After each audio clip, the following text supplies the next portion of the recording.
काय गाडी लावली आहे हा? देवदर्शनाला आल्या तर गाडी कुठं पार्किंग करून चालत.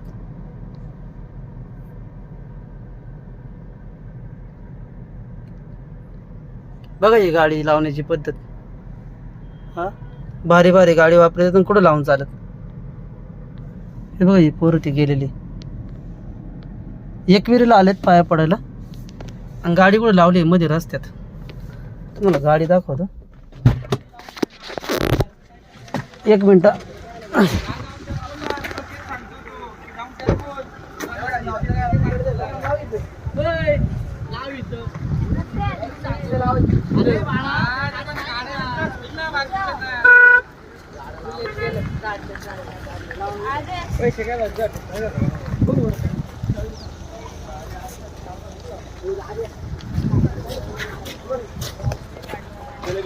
हा पाठी घेते मी. कुठं गाडी लावली मध्ये रस्त्यातच. हा कसला माझा असतो काय माहिती यांना. लावली गाडी निघाली डायरेक्ट कना.